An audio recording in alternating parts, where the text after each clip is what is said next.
Well, hello. I'm so happy to be back.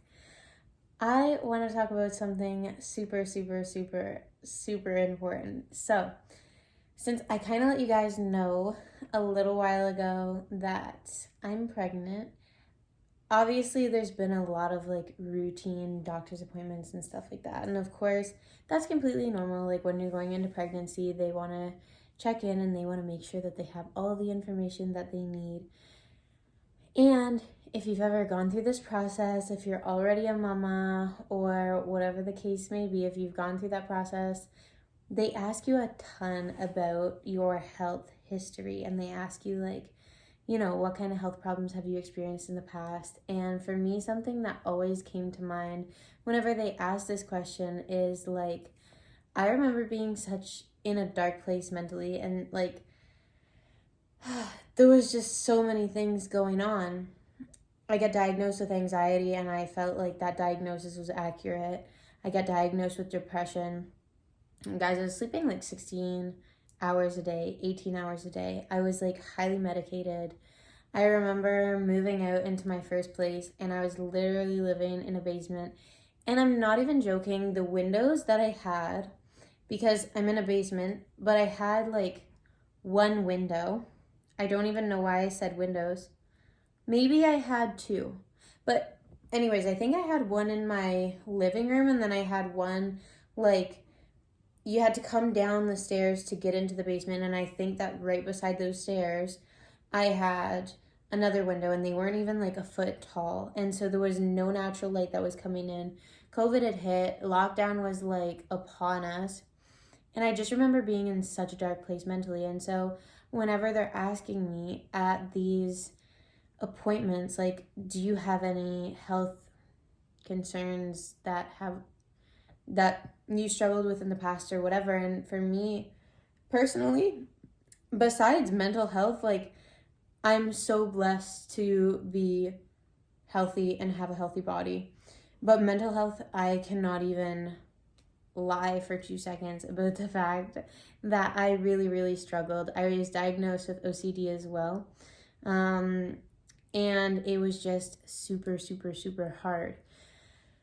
And of course, that led me to trying to fix the problem, like I see so many people doing. Like, anytime that I'm just gonna be like super straightforward here.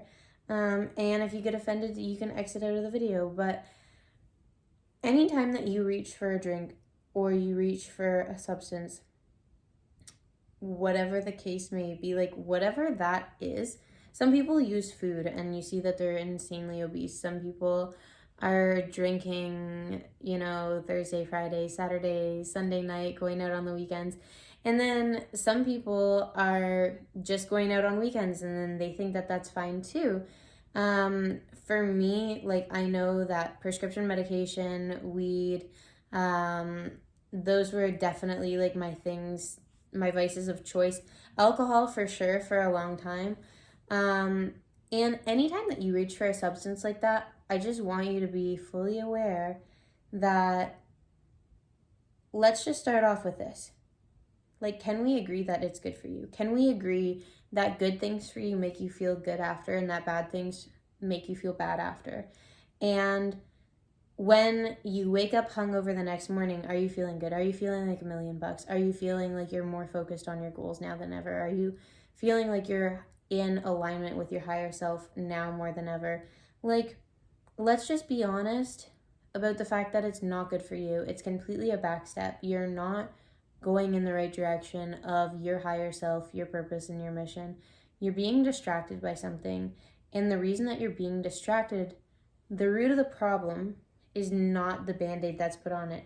The band-aid is the drugs, the band-aid is the alcohol, the band-aid is going out. Sometimes the band-aid is actually just not being able to tolerate like your own presence and being alone. You always need music on, or you always need a show on, or you always need to have friends over or to make plans. I've seen some people that one of their ways of escaping was they seemed like a social butterfly, but really you knew that they never ever had time to sit with themselves and go into the depths of their soul, and it's not pretty and it's not a fun experience, but it's something that's got to be done if you want a beautiful experience in life after. Because when you confront those things, like the longer that you keep on running for them, first of all, you're growing bigger monsters. So for me, when I look at problems that people have, I see them as like they started as little monsters, and then when you continue to ignore them or do things that will feed into them, like distracting yourself with vices, watching porn, there's a long list, okay? But you guys know if that's brought to you by God energy or by the opposition. And when you start feeding them with those actions, bad habits always come in flocks, okay? They rarely come in pairs. They start off in pairs and then they come in flocks. So that's why people, they only smoke when they're drinking, because bad habits come together. And all of this to say, like, I believe that I've made my point. It is a backstep, it's a distraction, you're covering pain. The root of the pain is whatever your pain is. It's going to be different for every single person. But a lot of the times we medicate the things in the same way. How to get past it is you have to go through it. There's no way around it. And you have to confront it. You have to spend a lot of time alone, because the only way that you can hear the voice of, you know, the universe or creator or whatever you want to call it, or your higher self, the only way that you can hear the guidance and actually get spoken to for you, because I can't tell you what's for you. You need to sit down and you need to listen and connect up to this beautiful energy that's going to tell you. And it's your conscience. Your conscience tells you these things. So your conscience is going to communicate to you the first step or the next step. It's going to communicate to you the thing that's right in front of you. You know, so if like for me, for the longest time, it was mastering my wake up time. And all of like my friends wake up at 4 a.m. and I really, really respect them for it. But they're all men. And so that was super hard for me and it never really clicked. And now for me, I found that like 7 a.m. is my sweet spot. And I make sure that I'm in bed, you know, before like around 9, I start getting ready for bed. Around 10, I'm starting to turn down the lights. I'm starting to get in my own beautiful, good energy that gives me the goosebumps, because fuck, I love myself. I remember I used to be in this situation where I was doing all of the things, okay? I was doing that. I was there. So I don't judge you. I understand. But I hated myself and I knew it. And my conscience was strong enough to create pain that was powerful enough that made me move. And all of this to say, like, my main point is, and I'm always going to bring this back to the same thing, it is the most important thing in my life. And that's why I have confidence to be able to go through this pregnancy, to be able to go through postpartum, to be able to go through the life-changing thing that having a kid literally is. Like, your life is never going to be the same. After you're a mom, you can't unbecome a mom. Like, forever and ever, I'm going to have a love and like a nurturing care for this whole other human being that I am creating inside me that can't be denied. And so what gives me so much confidence in moving forward is literally my program, because my program was something that I started establishing way before I actually had all of these problems, before I had anxiety, before I had depression, before I had all of these things. And I think that if I really look back, there were already some problems festering, which is honestly what gave me the energy to push through. And so don't look at these problems as like, oh, I have these problems and it's so unfortunate, you know? No, you have situations that are going to give you so much energy. Like, I never was more on my fucking grind.